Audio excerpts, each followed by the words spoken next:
ಧರಣಿ ಮಾಡ್ತಾ ಇದ್ದಾರೆ ಬೆಂಗಳೂರಿನ ಫ್ರೀಡಂ ಪಾರ್ಕ್ನಲ್ಲಿ.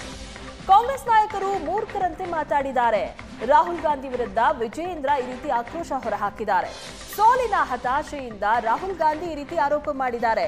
ರಾಹುಲ್ ಗಾಂಧಿ ಬೆಟ್ಟ ಕಡಿದು ಗುಡ್ಡ ಅಗೀತಾ ಇದ್ದಾರೆ. ಸೋಲಿನ ಹತಾಶೆಯಿಂದ ಮತದಾರರಿಗೆ ಅಪಮಾನ ಮಾಡಿದ್ದಾರೆ. ಫಲಿತಾಂಶ ಬಂದ ಬಳಿಕ ಯಾಕೆ ಮಾತಾಡಲಿಲ್ಲ ಹಾಗಾದ್ರೆ ಅಂತ ಪ್ರಶ್ನೆ ಮಾಡಿದ್ದಾರೆ ವಿಜಯೇಂದ್ರ.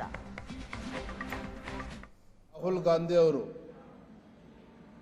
ದೆಹಲಿನಲ್ಲಿ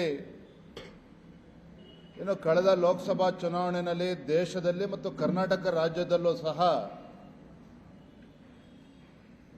ಬಹಳಷ್ಟು ಚುನಾವಣೆಯಲ್ಲಿ ಅಕ್ರಮಗಳು ನಡೆದಿದೆ. ಮತದಾರರ ಪಟ್ಟಿಯಲ್ಲಿ ಅಕ್ರಮ ನಡೆದಿದೆ.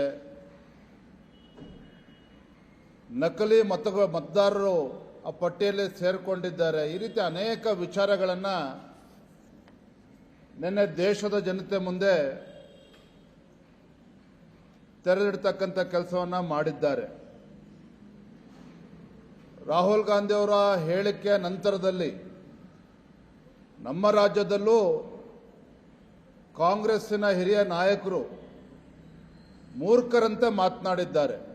ನರೇಂದ್ರ ಮೋದಿಜಿಯವರು ಪ್ರಧಾನಮಂತ್ರಿ ಸ್ಥಾನಕ್ಕೆ ರಾಜೀನಾಮೆ ನೀಡಬೇಕು, ಲೋಕಸಭೆಯನ್ನು ವಿಸರ್ಜನೆ ಮಾಡಬೇಕು, ಮನ ಬಂದಂತೆ ಒಂದು ರೀತಿ ಮೂರ್ಖರಂತೆ ಇವತ್ತು ಮಾತನಾಡಿರುವಂಥದ್ದು ಕೂಡ ನಾವೆಲ್ಲರೂ ಕೂಡ ಗಮನಿಸಿದ್ದೇವೆ.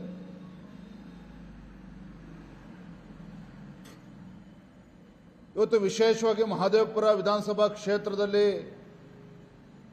ಸಾಕಷ್ಟು ಅಕ್ರಮಗಳು ಆಗಿದ್ದಾವೆ ಅಂತೇಳಿ ನಿನ್ನೆ ಆರೋಪ ಏನು ಮಾಡಿದ್ದಾರೆ. ಈ ವಿಚಾರವಾಗಿ ಈಗಾಗಲೇ ಅರವಿಂದ್ ಲಿಂಬಾವಳಿ ಅವರಿಗೆ ತಿಳಿಸಿದ್ದೇವೆ. ಅವರು ಇವತ್ತು ಬಂದದ್ರ ಬಗ್ಗೆ ಸಂಪೂರ್ಣವಾಗಿ ಮಾಹಿತಿಯನ್ನು ಪತ್ರಿಕಾಗೋಷ್ಠಿ ಮೂಲಕ ನೀಡ್ತಾರೆ. ಆದರೆ ನಾನು ಈ ಸಂದರ್ಭದಲ್ಲಿ ಹೇಳುವಂಥದ್ದು, ಸಂಜೆ 5:30ಯಿಂದ 6 ಗಂಟೆಗೆ ಅತಿ ಹೆಚ್ಚು ಮತದಾನ ಏನು ರಾಹುಲ್ ಗಾಂಧಿ ಅವರು ಫಸ್ಟ್ ಟೈಮ್ MP ಆಗಿದ್ದಾರಾ? ಮೂರ್ಖರಂತೆ ಮಾತನಾಡಿದ್ದಾರೆ. ಇಡೀ ದೇಶದ ಜನತೆ ಗೊತ್ತಿದೆ. ಕರ್ನಾಟಕ